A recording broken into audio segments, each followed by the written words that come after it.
To all those above me that watch over me, to all of you, my fave parapeeps on this side of the veil, welcome.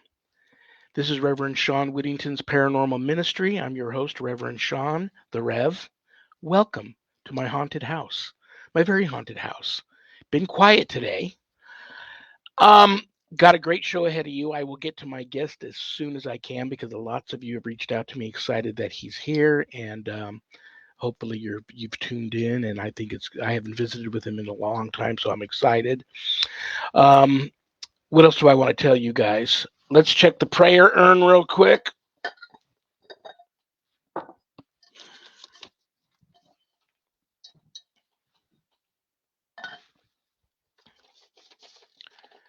Pastor Burton. I am very familiar with Pastor Burton. He wants me to bless his congregation today, the whole congregation. This weekend he will be doing baptisms, full submersion in the holy waters. And I happen to know, I've talked to Pastor Burton recently, and he suspects that some foul play from the other side of the veil has been visiting his church, um, visiting some of his parishioners. He's going to be doing some baptisms this weekend, so he wants me to bless his congregation. And I just know right off the bat which two prayers I'm going to use for him. They're right in the front of my Catholic prayer book. Okay, these are both for Pastor Burton and his congregation. In the name of the Father, and of the Son, and of the Holy Spirit. Amen. Under thy protection we seek refuge. O Holy Mother of God, despise not our prayers in our needs, but save us always from all danger. O glorious and blessed Virgin. Amen. Holy Mary, Queen of Martyrs, pray for us. Amen. In the name of the Father, and of the Son, and of the Holy Spirit. Amen. Saint Michael the Archangel, defend us in battle.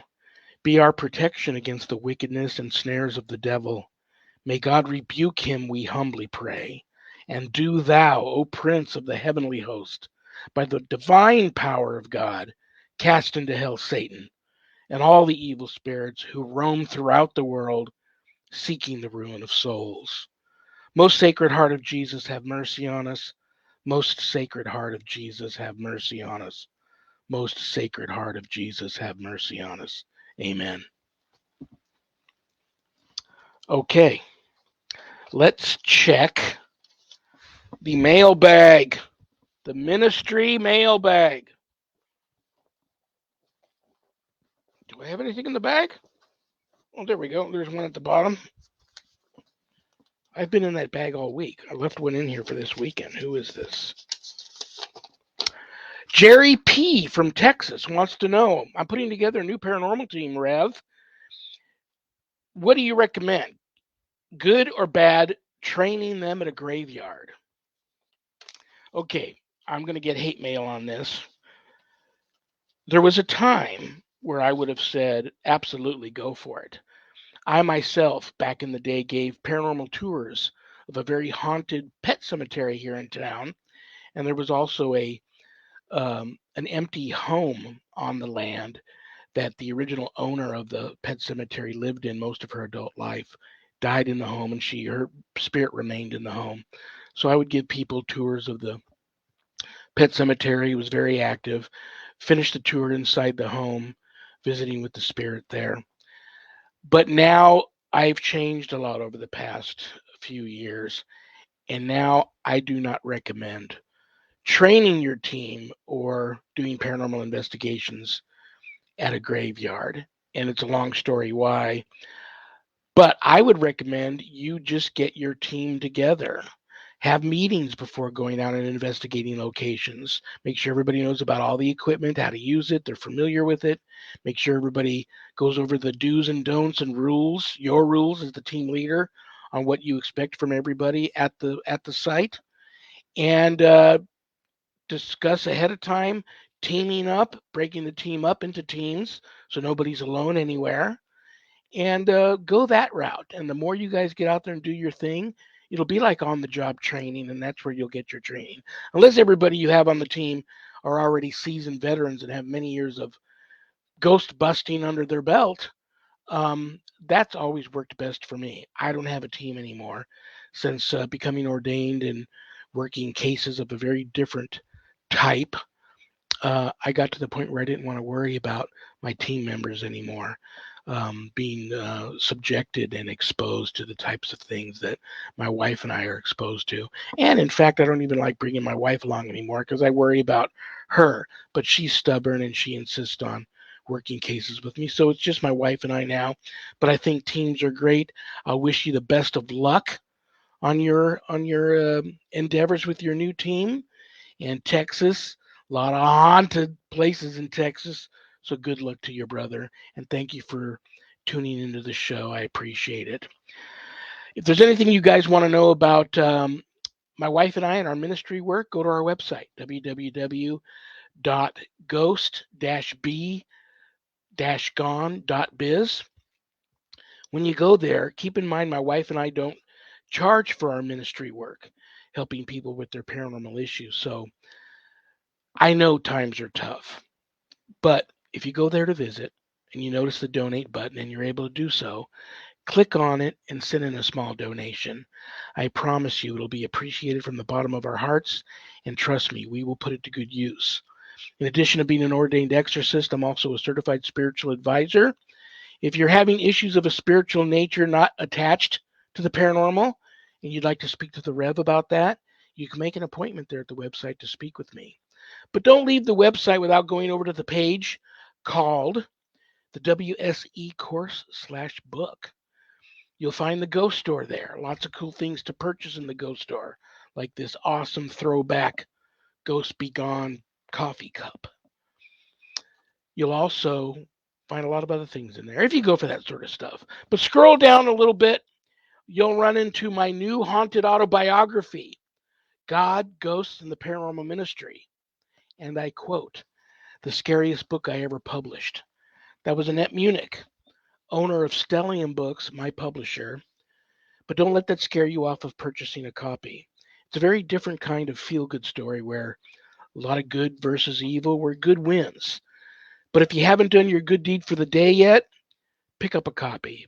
You can get it autographed, enclosed in a house blessing kit on the website, or a little less expensive on Amazon.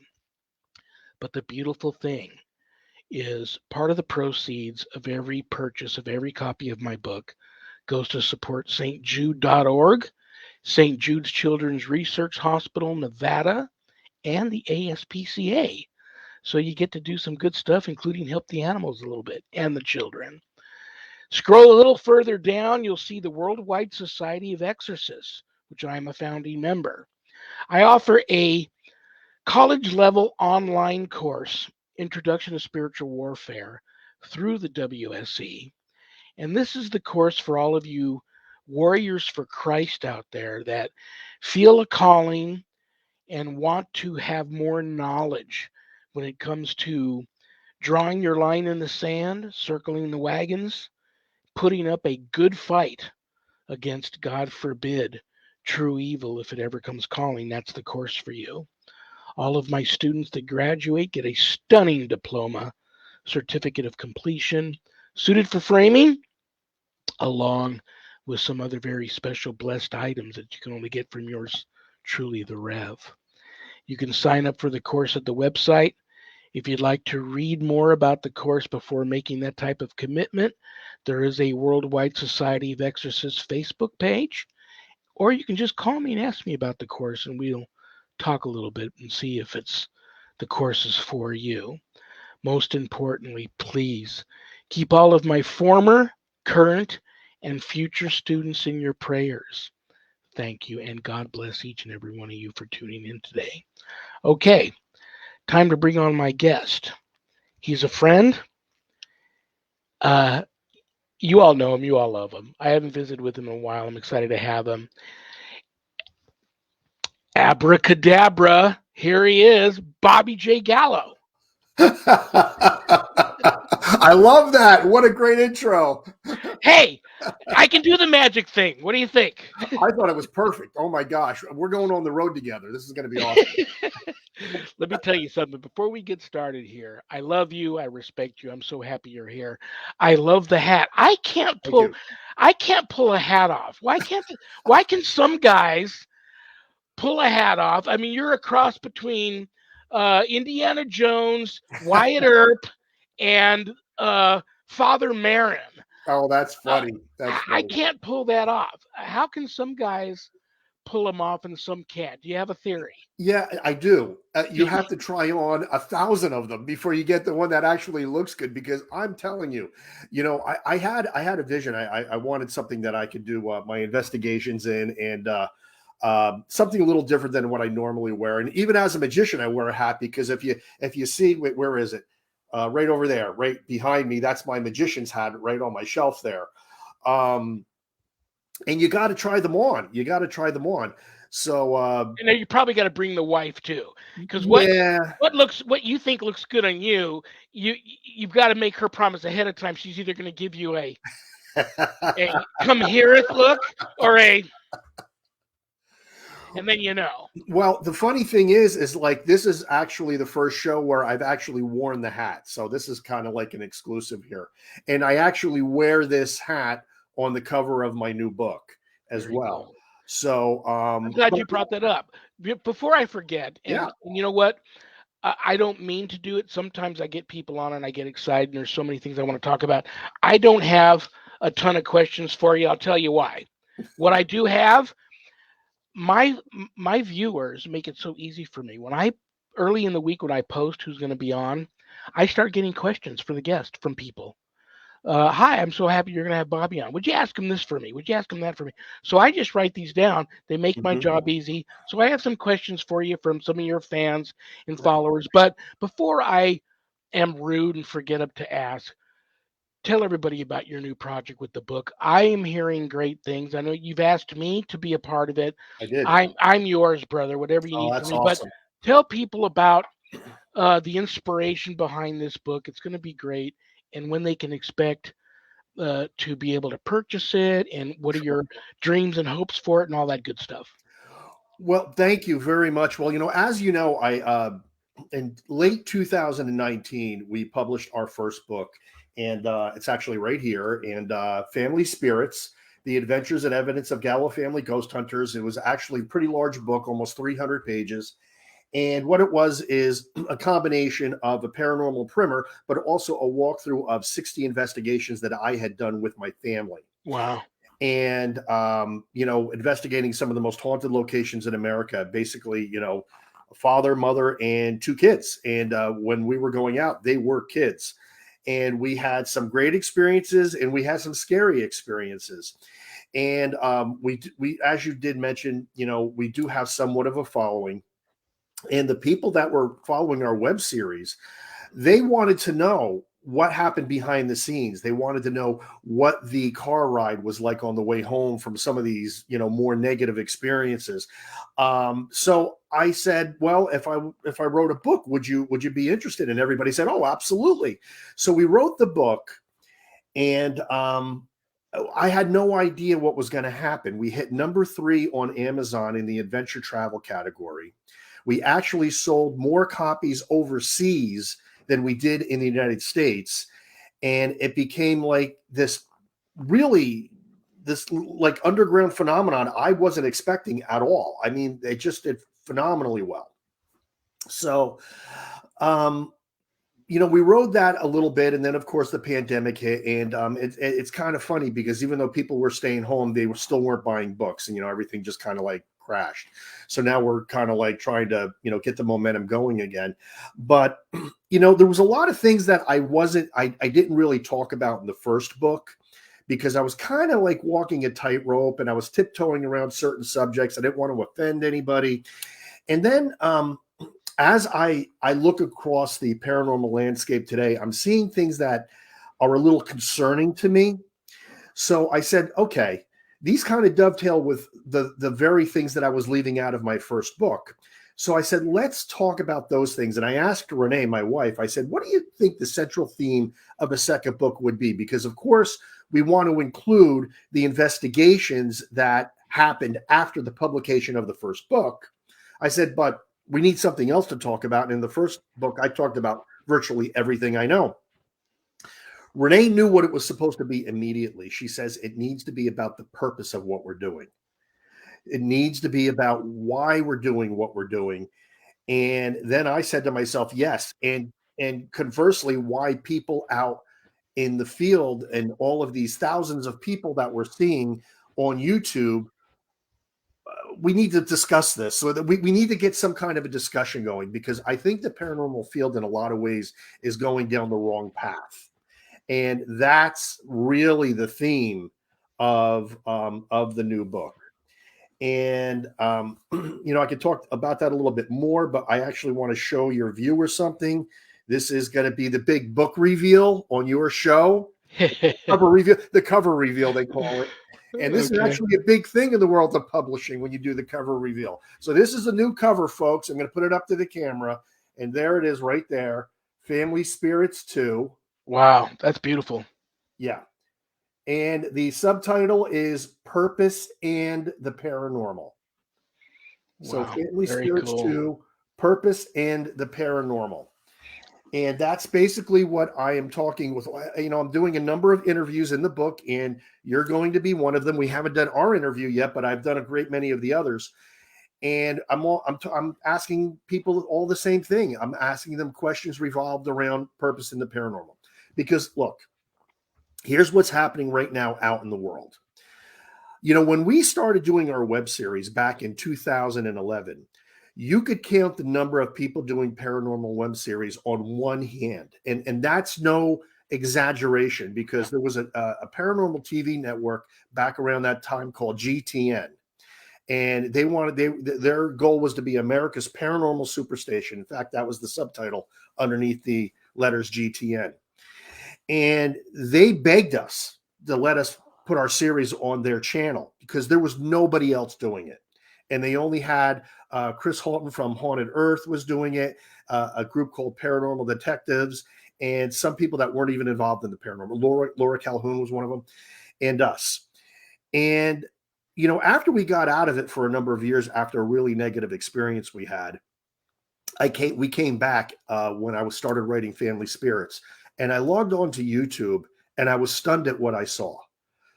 Literally, not hundreds, but thousands of people trying to become famous by having their own web series, which is not the reason why we were doing it. We were looking for answers. We were looking for the truth. We were looking for evidence of the afterlife. But not only are they doing it, but they're doing it and the subject matter. I saw one guy the other day saying a demon tried to lock me in a crypt, and they're trying to get more sensational and more sensational. And they're all shooting these videos on cell phones, and they're all using these phone apps, this new thing called Necrophonic and all this other stuff. And I said, wow, something is wrong here. This is not where I thought the paranormal field was going to go. And some people are doing really risky things. And you, as an exorcist, wow. I mean, guys cutting themselves and bleeding on Ouija boards to try to get something to manifest and all of this kind of stuff. I said, okay, this is the subject of my new book. I'll let you in on a little secret real quick. I hate to interrupt you. I'm so sorry, No, not at Bobby. all. You know, if any of those people that are on these shows that are really going over the top and, doing their best Zach Baggins, if it will, and I love Zach, but if they're over sensationalizing that and going over the top of that, they haven't. I know, and this is going to lead to another question in a little bit down the road here in the interview, but I usually know they haven't really been confronted and touched by true evil, Yeah, or they wouldn't even be going down that road and behaving that way. And now I'll throw it back to you. No, you're absolutely right. In fact, to this day, my wife and my two kids are really cautious when we go out on investigations because we had that brush. And I'm not even talking about that in the new book because it was kind of personal. But suffice to say, this would have been more than enough for most people to leave the field entirely. It concerned an attachment. It was the real deal, and how to call in, a priest and all that other stuff just to get rid of that. And it caused a 7-year hiatus from what we do. But here's the thing, people aren't stupid. The world watched as 2 plumbers and 3 random guys became millionaires with all of the trappings that go along with that, merely by hanging around in the dark with a K2 meter, talking to somebody who's probably not even there.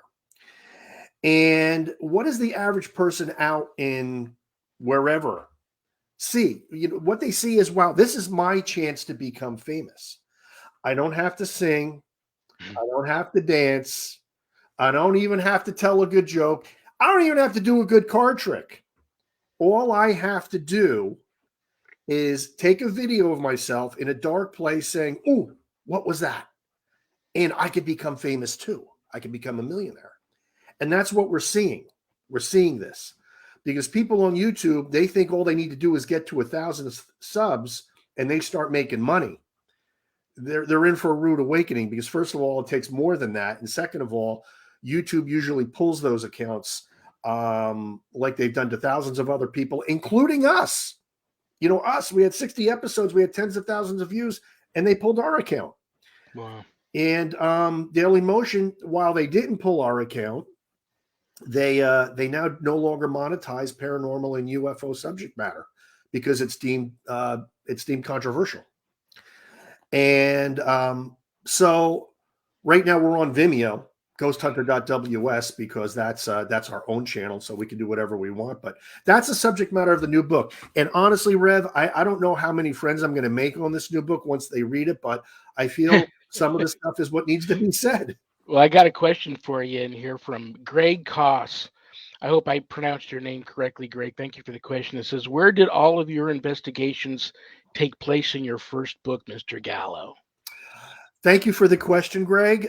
Basically, they took place all up and down the East Coast. We started ghost hunting when we were living in South Carolina.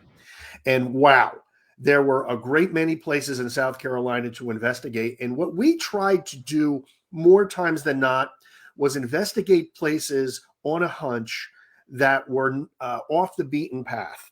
Have we done famous haunted locations? Yes. However, we did stay away from the old lunatic asylums and the prisons, and we didn't do residential cases because they tend to get really heavy. Yeah. But we did do a lot of, and I know you, Rev, you just talked about cemeteries, and I could tell everybody right now to heed that advice because that's where we had some of our negative experiences. But we did cemeteries, let's be honest here. We did. We also did a lot of historical locations like battlefields. The couple times we did famous locations was the Castillo de San Marcos down in St. Augustine. And we went up to Salem and we did some things up there. But mostly battlefields, cemeteries, and things of that nature. So it was, we tried to cross the whole gamut. But if you do read Family Spirits, you're going to read about a lot of locations you've never heard of. And they were the most active ones, by the way. Let me ask you this question real quick, as a fan of the Gallo family. In addition to you being a handsome man, your wife and your daughters being adorable, other than that, what do you think the appeal of that? I see a lot of families who have taken their shot at being, the next famous ghost busting family. Mm-hmm. You guys have done it very well.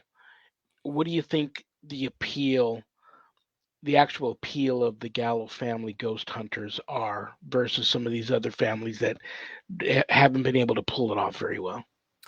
Well, number one, the first most obvious thing is we were the first ones doing it as a family. There's no question. And I think very few people will argue with us on that just based upon the timeline when we started. But I think the number one thing is, when we went out, I learned something about my family I didn't even know. I mean, I had these kids, and I knew my wife for many years, but I had no idea that they had psychic talents, which only manifested once we started doing these investigations. Like, let me give you an example.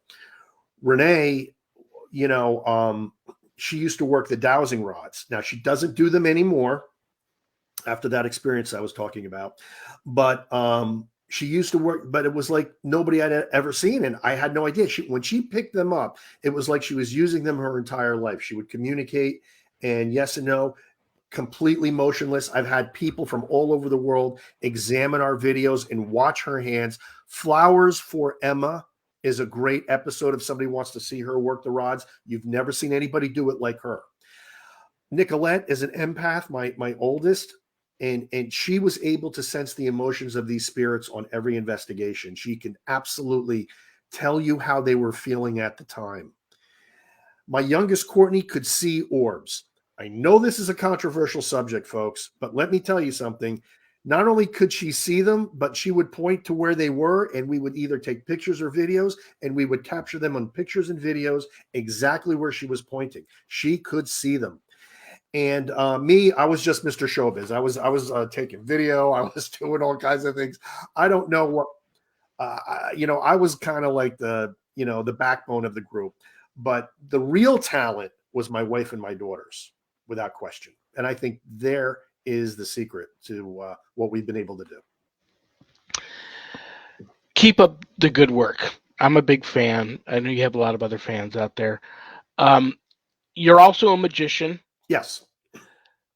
And I'm thinking of a story I want to tell you about a good friend of mine. Recently, him and his wife have moved to Utah, but for many, many years, they owned a haunted antique store about a 30-minute drive from Gettysburg. Many spirits in that store, many spirits, they became very fond of them, and some have followed them to their new home. Mm. But he, over the years owning that store, had many reality paranormal TV shows come to him and want to film there. And a couple, he wasn't interested in that type of attention being drawn to the store. But then a couple of times he almost said yes, looked at took a good look at the contract, and both times at the very bottom in real tiny fine print you had to look. You had to sign off giving them permission to fake stuff if they didn't capture any evidence. And so he would turn them down and say, no, I can't do that. Yep. So being a magician and knowing a magician versus ghost hunter, ghostbuster, if you Mm-hmm. will, when you watch these shows, Yep. I'm not a big fan of the shows. There was a time where I watched them quite a bit, not Yep. so much anymore. Are you able to see the fake because of the your talents and your background as a magician also, um, or or are they that good and able to pull it off? That's so funny that you mentioned this because just very recently I caught them faking evidence on a very popular, probably one of the most popular ones right now. And I really, I don't want to mention the name of the series That's okay. because, That's okay. but but I'll tell you what happened. I'll tell you what happened, and I'll tell you what I caught. Here are the two main stars of the show.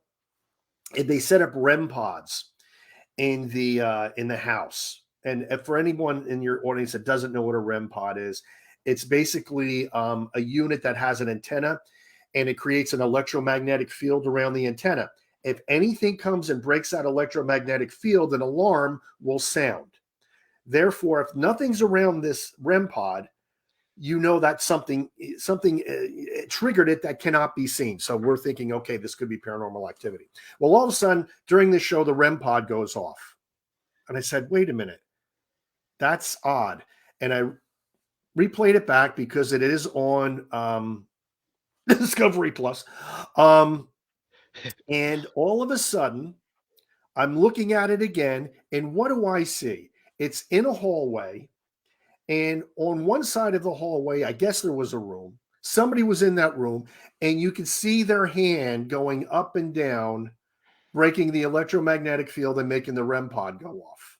Apparently, the producers did not catch this, but I did, because I look at it with a trained eye.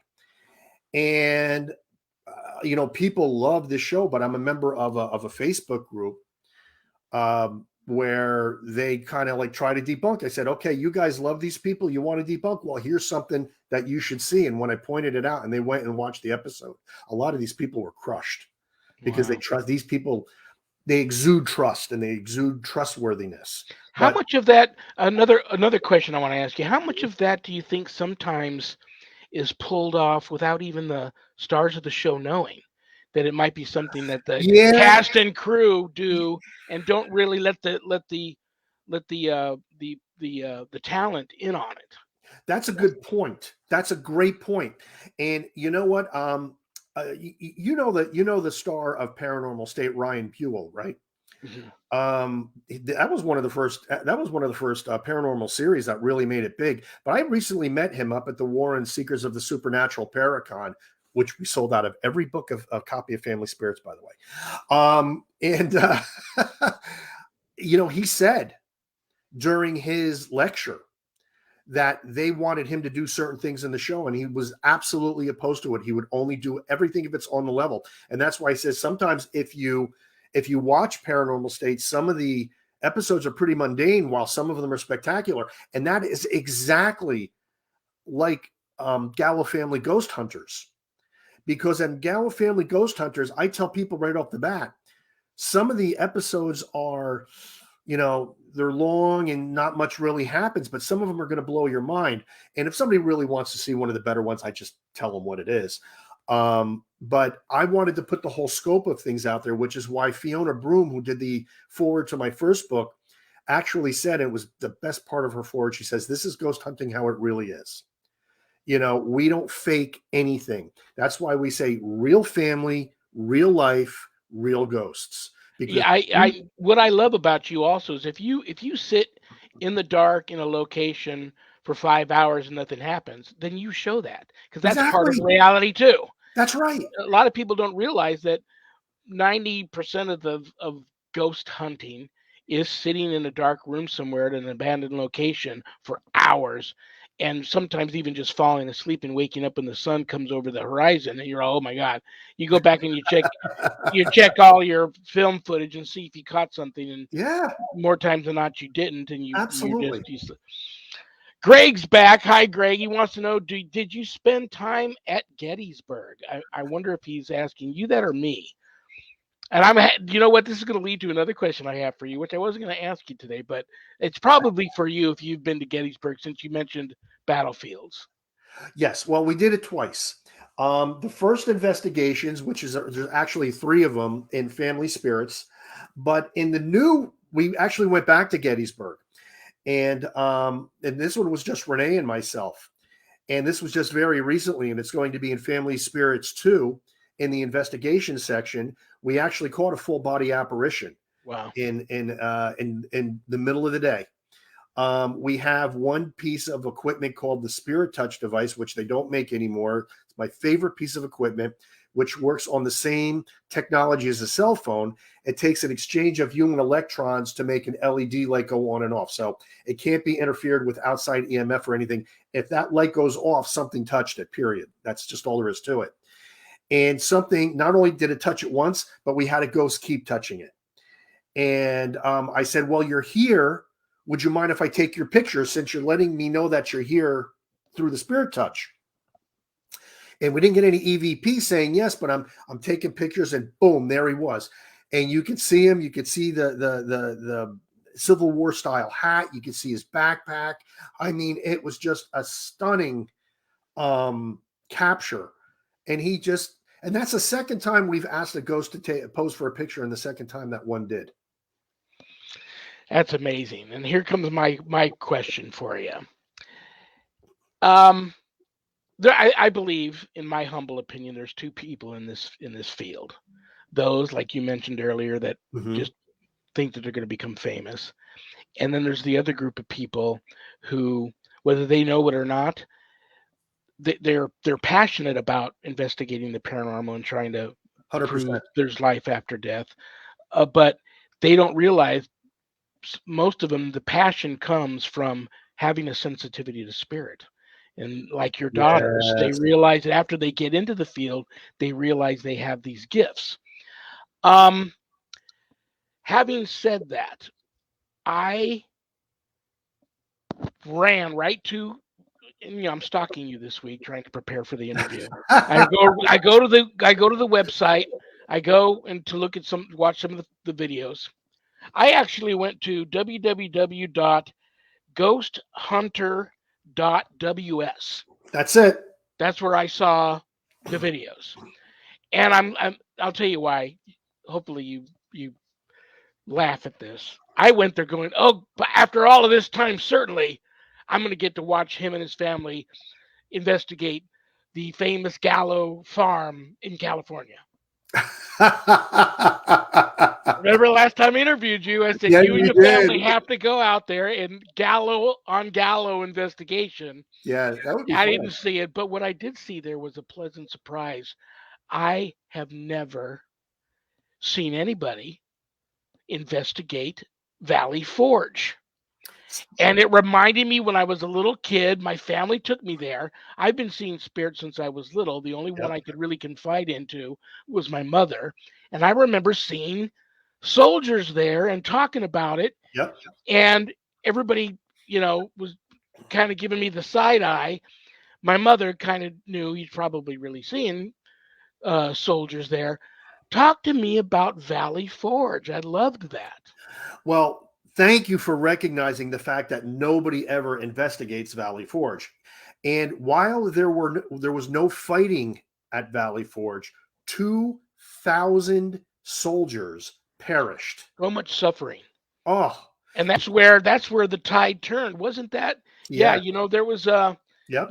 I mean, shortly after that we were either going to win or lose big time, and that was a Correct. pivotal moment. Correct. And there is actually one of the stones monuments in Valley Forge says it's inconceivable what the men suffer. And I said to Renee, and it just so happens that my daughter is going to university down in that area. And while we're down, I says, we have to go. So we got our equipment ready and we went, and the Valley Forge is absolutely huge. And there's really not a lot there. Except for some huts. Some were rebuilt to show what the huts looked like where these men lived. But there are ruins of some of the original huts. And Valley Forge goes up into the woods. It goes all over the place. So it was a challenge to find a hot spot. And in a lot of the places, we weren't getting a lot of activity. I says, "Oh man, this is a bust." But I said the tragedy that these men, there's got to be some kind of residual energy somewhere. And that's when we went to the Virginia encampment, and that's where we really got some incredible activity. We went in there. We experienced battery drain, and we were using one of Gary. Are you familiar with Gary Golka by chance? Yes. Gary Matter Golka. of fact, somewhere around here, I think I have an actual metal meter somewhere around Yeah. here. Okay. Well, there you go. I try to talk to him as much as I can on Twitter. He's a great guy, but he came out with a new piece of equipment called the Crosshair thermal detector. And basically what it is, it's a professional version of a ghost radar. And it's a round panel with LED lights, and it pinpoints exactly where thermal anomalies are taking place, like where temperature drops are happening. And this thing was just kept pointing to one spot. It's like he's right there. And I would talk to him, and then it would point. You could see where every time I would say, "I know you're right there," it would move somewhere else, like it was trying to avoid me. Like, wow, this guy could really see me. And then while we were taking it, we had a fully charged battery.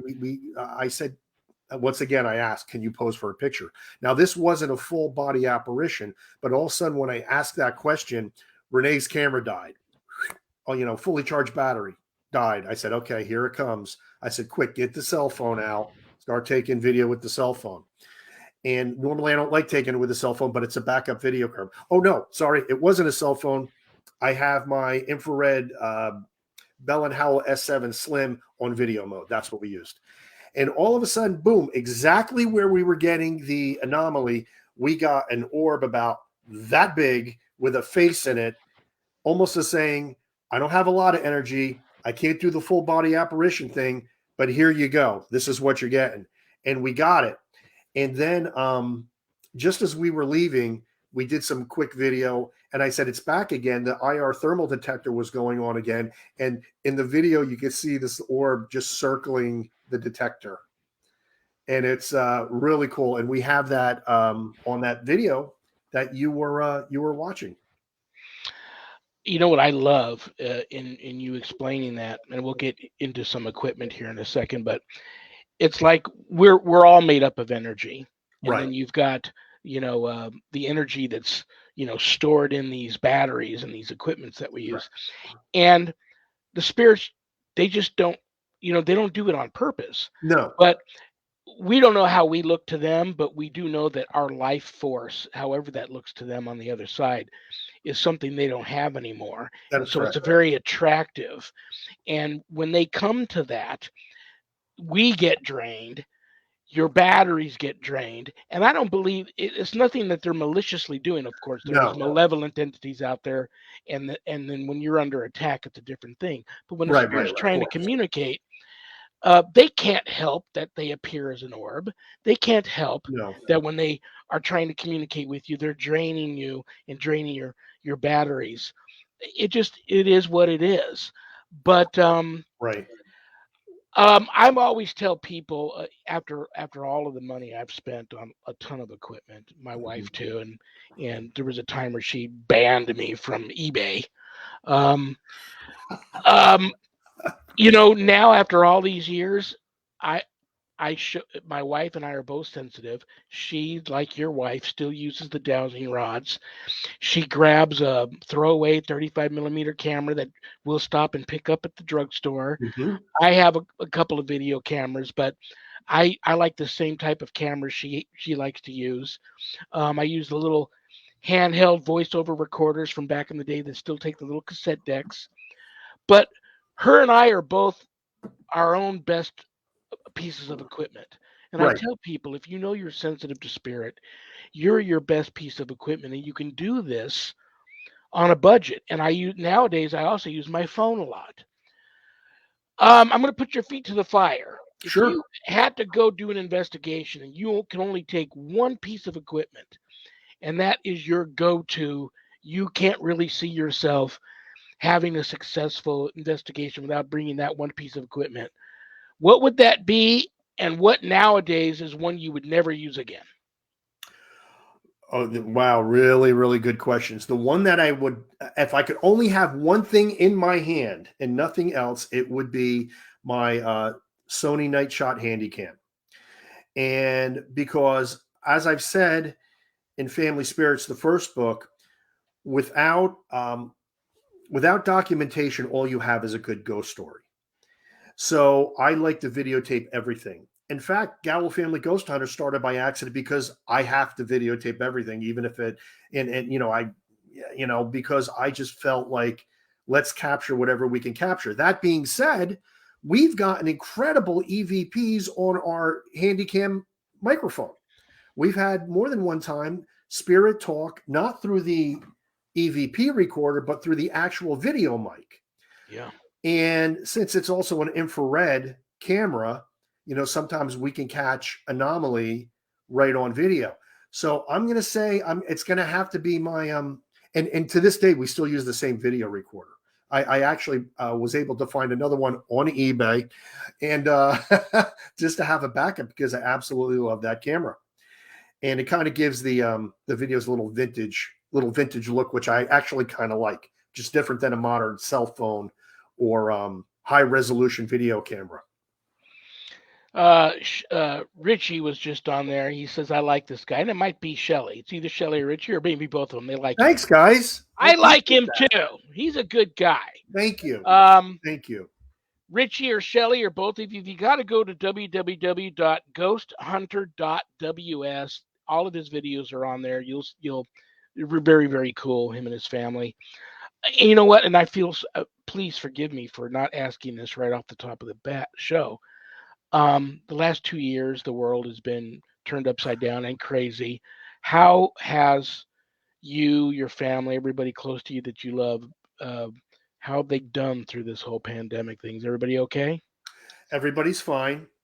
We've all had it. We've all Wow. had COVID at least once, all of us, including my 83-year-old mother who kicked it like that, thank God.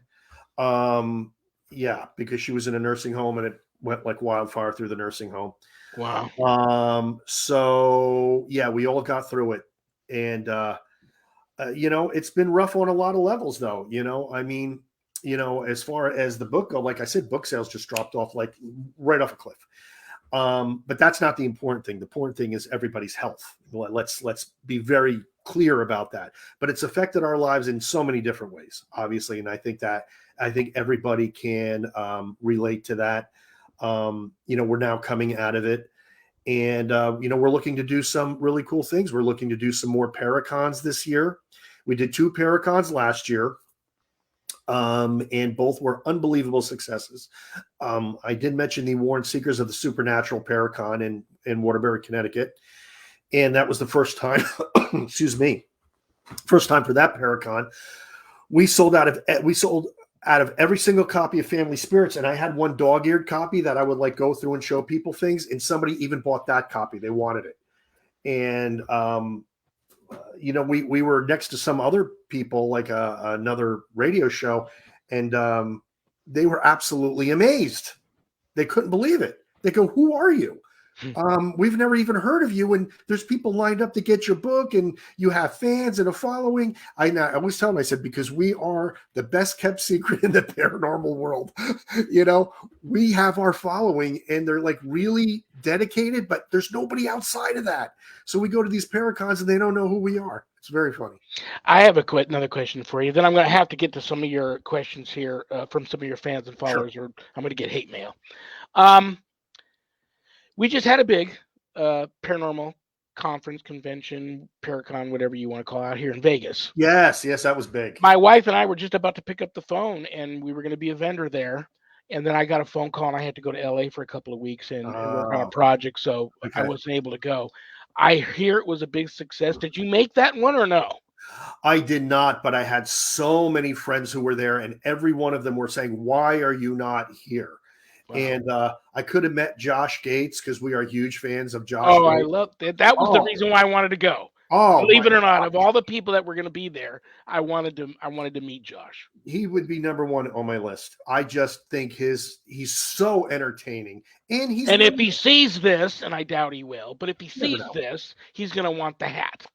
His brown one's getting a little beat up and old over all the traveling and shows and stuff he's been involved in. He needs a new one. He's going to want that hat. He hasn't been in a black hat yet. No, he has not. He's not. He's got red hair though. I don't know if it would match you. The brown kind of works for him. But anyway, I wasn't at the Para-Unity, but I had a ton of friends who were there, and a lot of them that I actually met at the Warrens. And then we did the Phenomenology in Gettysburg. That's I believe that's Jason Hawes' event, and we did that one as well. How close are you to West Virginia? Not horribly far, honestly. Because Dave Spinks has another good an event coming up here in next month in West Virginia there. And that brings me to another question. And I got to get to some fan questions. Sure. Cryptids. His event's going to be in a haunted town, and he's got a store there which is all about that. But he's a big cryptid guy, along with being a paranormal investigator. You and the family go for that at all? Do you go for the cryptids at all, or not so much? Well, look, it's all paranormal in the broad sense. And I used to be a Bigfoot denier. I believe it or not, even when I did still believe in ghosts. And by the way, as far as ghosts go, I passed the point of belief a long time ago. I used to be on the fence with Bigfoot. I'm not anymore. And there's a lot of evidence coming out to support it. And UFOs, now the government's saying they're real. So there you go there. But no, we were actually That Squatching seems like it's tailor made as a family event, and I could see the Gallo family ghost hunters flipping it on everybody and doing a squatching video. Well, we were thinking of going and doing the Jersey Devil investigation because we are and Squatch has been seen out there. Yeah, in the Pine Barrens. Yeah. Yeah. So yeah, no, I definitely would not. We've become so good at connecting with spiritual energies that if they watch something like that where probably something's not going to happen, it might be like, opposite from what people would expect from us, but maybe that's a good thing. Maybe that's a good thing. Like we were talking about before, maybe we should have some more episodes where it's just strictly reality based. We get something, we don't, we don't. Here's a 2-part question. When you go out investigating with the family, do you hear rumors that it's either you hear rumors it's an allegedly spirit infested location or possibly not? You're going to find out if it is or not. Or maybe you already know ahead of time that allegedly demonic activity maybe has malevolent entities have been there. Do you tend to, if you know ahead of time that there's rumors of malevolent entities, nasty poltergeist, real, for lack of a better term, forgive me, pissed off ghosts or demons, God forbid, do you tend to avoid those areas, or do you just jump in the deep end without the floaties on, take what comes at you? And if that's the approach you take, how do you protect you and your family? Okay. I will address that last part. The first part is no, we avoid it like the plague. And here's the thing. My job as a ghost hunter or a paranormal investigator, whatever you want to call me, is to document evidence of the afterlife. I do not have to do that by going after some demonic entity or in a place that has a really bad reputation. I can do that. I can connect with benevolent spiritual energies just as easily and get my evidence. Let me tell you, you can do that in your house right now, I bet you. As much investigating you guys have done, and as you guys are wonderful people, you're good-natured, you've got good karma, good auras, you've got good souls. You probably have a fair share of hitchhikers, ghost hitchhikers that have attached to you guys, and you don't even know they're there, and they're not malevolent, so they're not hurting you or scaring you. You could probably do an investigation in your home and come up with evidence. You're probably right, but I have 2 cardinal rules basically when it comes to ghost hunting. One is don't ghost hunt in your home. And the reason is we may very well have things here. I do think this house is haunted. However, you don't want to attract from the outside. You don't want to become a beacon. And when you start calling on spiritual energies, they do come to you. You want your home to be your sacred space. That's number 1. My other rule of investigation is do not take anything home from an investigation. I don't care if you say, oh, that's a cool rock, on top of that tombstone. I'm going to take that home. Don't do it, because haunted objects are a thing and they're real. And I can tell you firsthand, I know they're real. And so you want to leave the investigation at the investigation. Gather your evidence and take that home. Take your experiences and take that home. But don't take any objects home and don't ghost hunt at home. So those are my 2 cardinal rules. Oh my gosh, Greg Backett. Oh my gosh. Do you know who this guy is? I haven't talked to Greg in forever. Greg, I've known Greg forever. He says, hi, Bobby. Great to see you. This is the guy who's going to be writing the foreword to Family Spirits 2. Yep. Well, there you go. That sells the book right there. That is. Well, I told you. Greg's a great guy. I haven't talked to Greg in forever. I'm going to have to talk to Greg. I don't know why. Just like with you, it's been a year. I don't know why it's been a year. It's been a long time since I spoke to Greg. I'm going to have to reach out to Greg and ask him why he's avoiding me. He's not avoiding you. We had a blast up at the Warren Seekers of the Supernatural Paracon. And it was shortly after that when I said to myself, Greg would be the perfect person to do the foreword to the book. And so I gotta get on the show. We've got about 6 minutes left, and I haven't gotten to one of these questions from Let's your do it right fans. now. Yeah, I better get to them, or I'm going to get hate mail the rest of the day. Oh my gosh, some of these you've already answered. New Someone wants to know how your Christmas and New Year's was, and do you make any New Year's resolutions? Yeah, yes, my Christmas and my New Year's were fabulous. Thank you very much. And my New Year's resolution is the same as it is every year, and that's to lose a little weight. I'm sorry. The wife has had me on Nutrisystem since October, and you know what? I've stuck with it. And these things, if you and my wife is like, I don't know anybody. I've never known anybody that has the willpower you have when you finally decide you want to do something. That's correct. Yeah. That's me. So, it's like I prayed to God one day, many, many, many years ago. I was a raging alcoholic and drug addict. And one day I actually just asked God, I said, listen, I know you're real. I know you're real. I know you love me, and I love you. Right. I need help here. I don't want to take any more drugs or drink anymore. Help me. I kid you not. I can't remember how long it's been. I woke up the next day and it's been years and years, and never a desire to drink or do any drugs since that Congratulations. day. Never Congratulations. did that with the diet though. But for some reason, I was sitting there talking with the wife, um, probably heading back to the kitchen table with my third plateful helping because she's a phenomenal cook. I have no willpower. So I'm coming back to the table, and this Nutrisystem commercial comes on, and my wife just happens to glance over and says, "Listen, what's it going to hurt if you give that a shot? If you don't like it, fine." But I went for it. I like it. I'm sticking to it. I Great. feel better. But I'll tell you, I said to my wife, you buy them at a month at a time, and these big freezer box shows up, UPS, this big other box. I'm eating out of a box. I'm eating out of the freezer. But I said, is this, she never tells me what she spends on anything. She says, actually, it's far cheaper for me to have you on Nutrisystem. As much food as it is that you get delivered here, it's much cheaper to have you on Nutrisystem than it was shopping for you before. And I'm like, did I eat that much? She's like, well, yeah, yes, Nutrisystem, you but need to be a sponsor of this show now. Nutrisystem, you need to be a sponsor of this show now. so it is what it is. But what else does somebody want to know from you here? I already asked you about somebody actually asked about the Gallo estate in California. That's funny. You got to do that. Gettysburg. You already talked about Gettysburg. You already mentioned you believe in ghosts. Okay, here we go. Demons. You mentioned already that you believe in demons. That I ship do. has sailed. We can check that box off.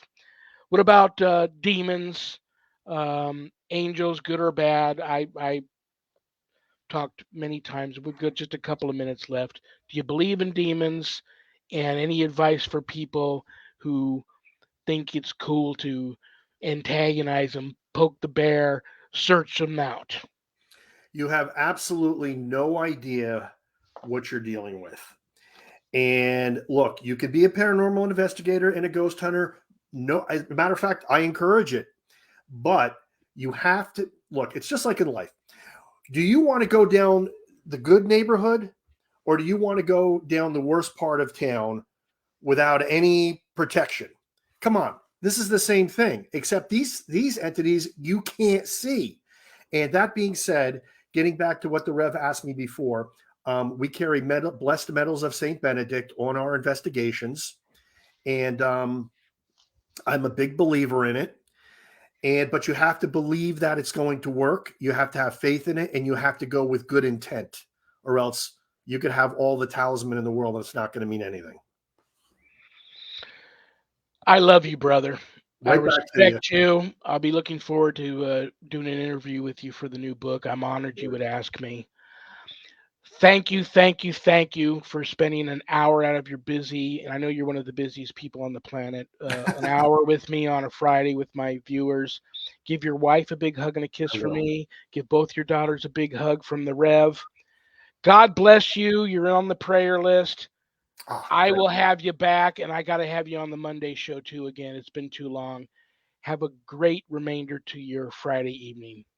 Thanks, Rev. It's an honor to be on your show, and I appreciate it from the bottom of my heart. You got it, brother. I'll be in touch. God bless you. Good night, Bobby. Oh my gosh, Bobby J. Gallo, www.ghosthunter.ws. He's got a new book coming out. He's already got a book out. Um, I am going to light a candle for some of the reasons. I'm just feeling the urge to do this for everybody. This is for each and every one of you who tuned in today. Transference of energy can be a weird thing. So, God bless each and every one of you. Everyone within the sound of my voice, may the Holy Spirit enter and intervene in your life and remain there with you for the remainder of your journey and on to the next. Amen. And this candle will continue to burn for each and every one of you until it's done burning out. Thank you to my rock star producer, Adrian Hart, who happens to be filming an episode for Haunted Hospitals. So she's not with us today. You're going to rock it, Adrian. Good luck to you. Couldn't have happened to a better person. Her rock star assistant, Jack Clayton, is filling in for her today, which he does many Fridays. He's a rock star. Thank you, Zach. Thank you to Things Network. Thank you to the Paranormal United Network, both for simulcasting my episodes there. And for each and every one of you that don't get into prayer, but are just good people, here I'm going to throw a few rules of life at you real quick. Number one, make peace with your past. Because if you don't, it's going to disturb your future. What other people think of you is none of your business. Time heals almost everything, so give it time. No one is in charge of your happiness except for you. Don't compare your life to others and don't judge them. You have no idea what their journey has been. Stop thinking too much. You don't It's okay to not have all the answers. And smile. You don't own all the problems in the world. I love you all. Thank you all so very much for tuning in. I will be here next week. The 18th. You all know him. You all know him. All know him and all love him. Mr. Rick Garner will be here next Friday, the 18th. I love you all. Have a blessed week. Enjoy the Super Bowl. Enjoy Valentine's Day. Good night, Jack. Good night, Dog. Good night, Harold. Rest in peace. Good night, Ernie. Good night, Bill. Good night, Dan. God bless you all. I love you. Peace. Good night, everybody.